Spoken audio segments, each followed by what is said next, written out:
Hey friends, welcome back to the channel and to our first video on the Actionable Hand series. I'm Fran, and in this series we are going to take a deep dive into a book's main ideas and think about how we can move from theory to practice and implement them in our lives. And not just be mere consumers of the books, but rather being creators and creating a better life, benefiting from the wisdom that we read.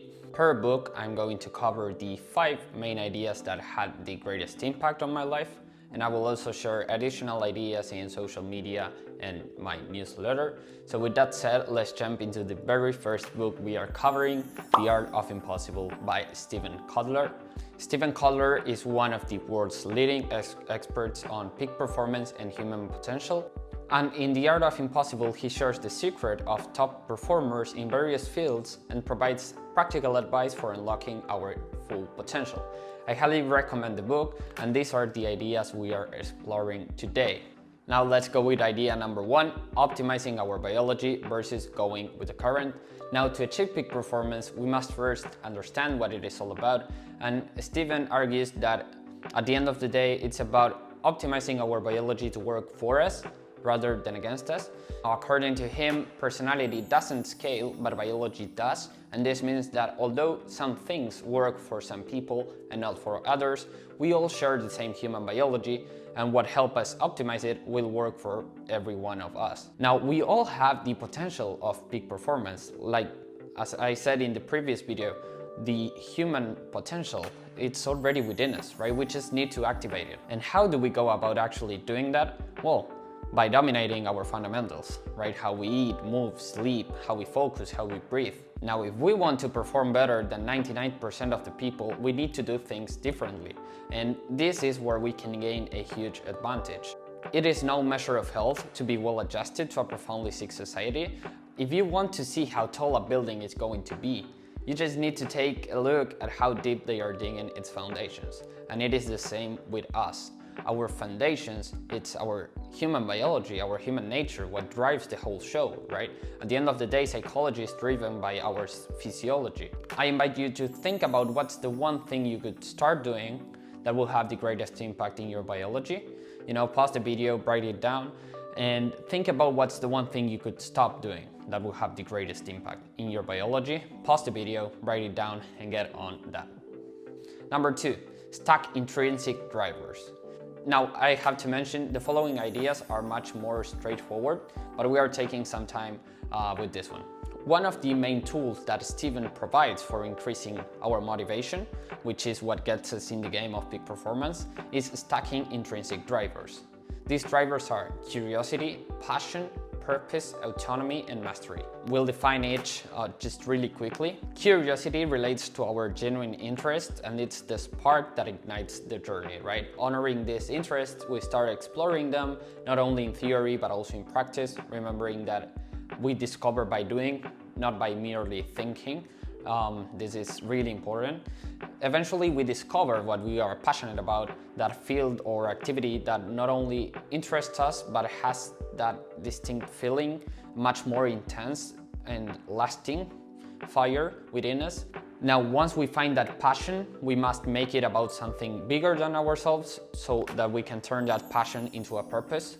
Not only will this help us figure out how can we do what we love to do for a living, but also as human beings, we are wired for serving the common good.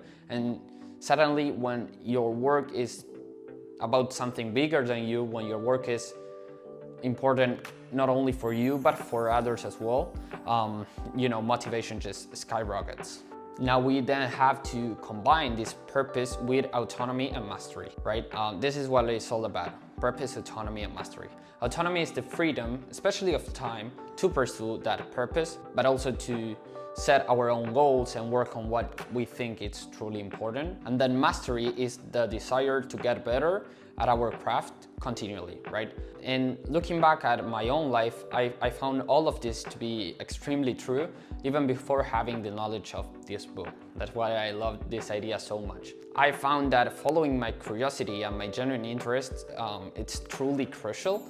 And I explored different fields that I was curious about, like cooking, nutrition, business, self-development.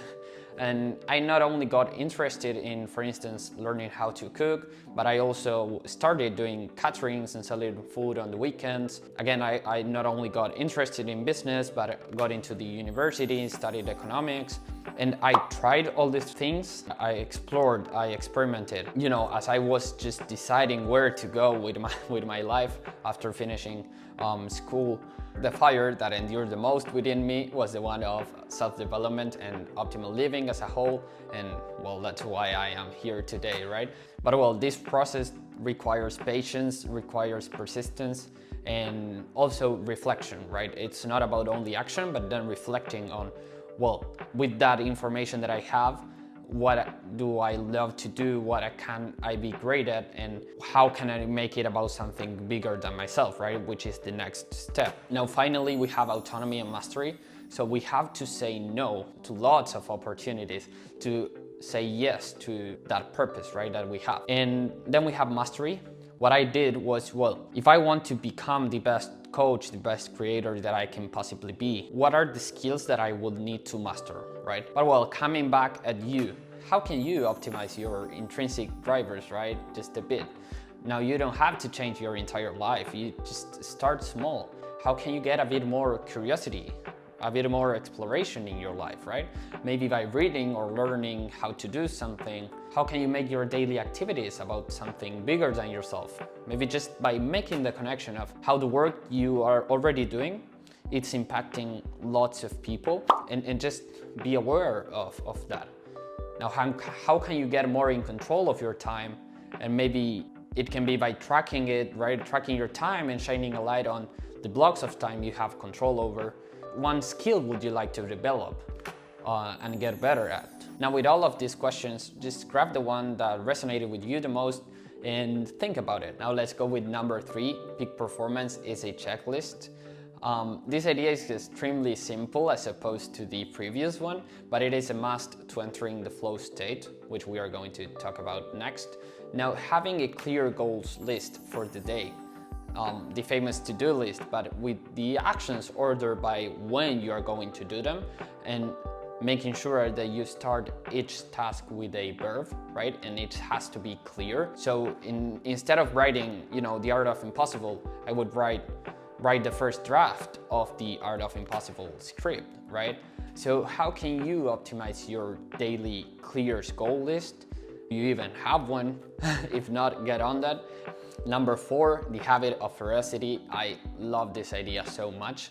Well, Steven identified in the peak performers that he studied what he calls the ferocity reflex, right? Instead of shining away from challenges, they automatically and immediately lean into them, What's cool is that it has turned into their natural reaction. And that's what we want to cultivate in our own lives, right? So the first step is to make this mindset shift, right? We can see adversity, challenges as either threats or opportunities, right? And seeing these challenges as opportunities to practice our philosophy and fuel our growth and come back stronger, right? Now, the second step, which is much harder, is actually act like you mean it, right? If you truly see challenges as opportunities, well, then act like that. Remembering that your infinite potential is at the other side of your comfort zone, you can start practicing with the mundane, right? With the micro moments throughout the day. So for you today, it may be just embracing the hard work of quieting your mind a bit and meditating instead of picking up the phone upon waking. Or maybe you decide to push yourself a bit harder in your workout today.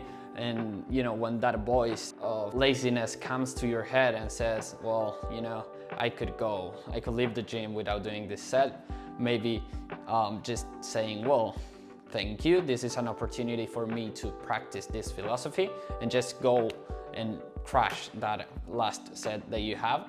Now, we are going to explore the concept of anti-fragility in the next few videos, but I want to leave you just with this quote by Nassim Taleb, which is, "Wind extinguishes a candle, but fuels a fire." We want to be that heroic fire. The final idea of today's video, build our lives around flow triggers. The flow state, also known as being in the zone, is a psychological state of complete immersion and focus on a task.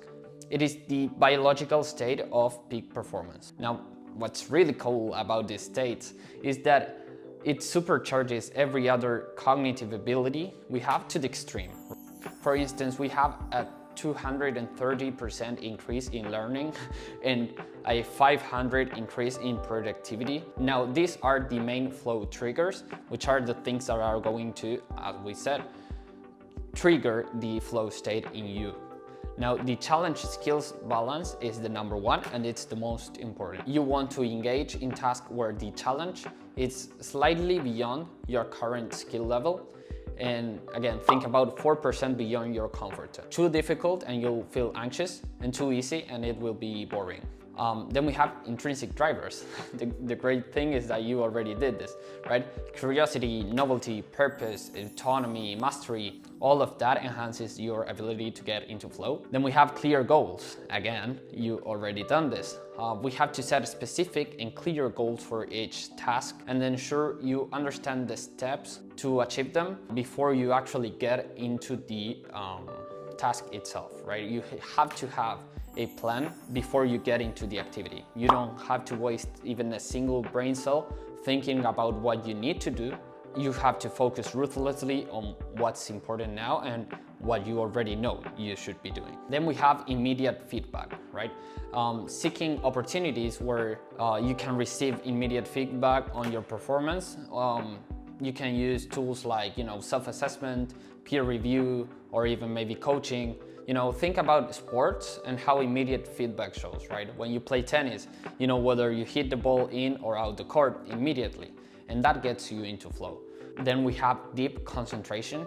The truth is that flow follows focus.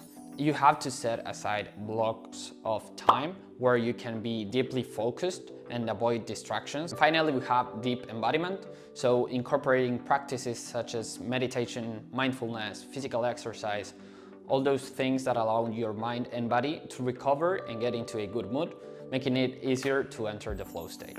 How can you implement at least one of these flow triggers more in your life? For example, you may find an opportunity in your current lifestyle to optimize your focus and to reduce distractions. We arrived at the end of the video. Hope you enjoyed, found it valuable, and that you actually take the time to move from theory to practice. Now, if you found this video helpful, I would appreciate if you let me know in the comments, if you share it with someone who could benefit from it, and if you feel so inspired, consider subscribing to my channel for more practical videos on how to optimize our life. Thank you for watching, and here is to living a life full of purpose, passion, flow, and peak performance.